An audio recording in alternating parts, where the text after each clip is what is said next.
very often people deny it, but back at the beginning of the nuclear age, when we did the very first National Intelligence Estimate, NIE, on proliferation under President Eisenhower, the linkage was clear.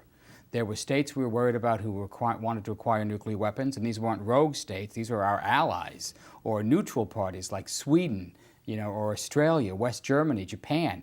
They were considering getting weapons in the 50s and 60s. And the assessment was that they could get them and that they would drive to get them unless there was progress made on global disarmament, that the US and then Russia, Soviet Union, agreed to a test ban and reductions in their nuclear warheads. And these two were clearly seen as linked, and the reason is obvious. If countries think that nuclear weapons are, in fact, the currency of great power, that these have great military and political utility, and that countries are acquiring more of them, they're going to want to join that race. And you see this impact on countries like India or Pakistan. And this is the great danger, really, from North Korea and from Iran. It's not that if any of those countries acquire nuclear weapons, they're going to attack us.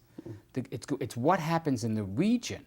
If North Korea and Iran would know that if they ever used a weapon, there would be a devastating and immediate response. It would be the end of their regimes, end of their livelihood.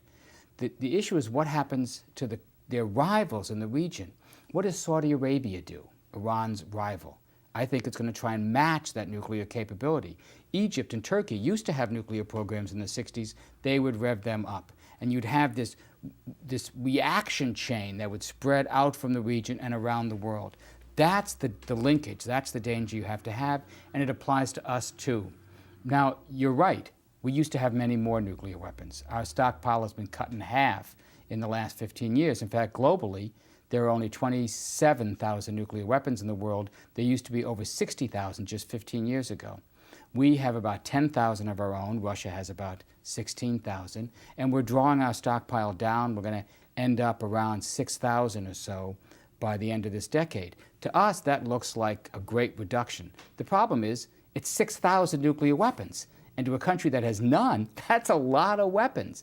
So they want much more progress from us. If they think that the most powerful country in the world still says it needs nuclear weapons, insists that these are essential to their security, well, then why aren't they essential to their security? You got to make progress on both fronts. You can't stop the other guy from getting those weapons if you keep clinging to them yourself.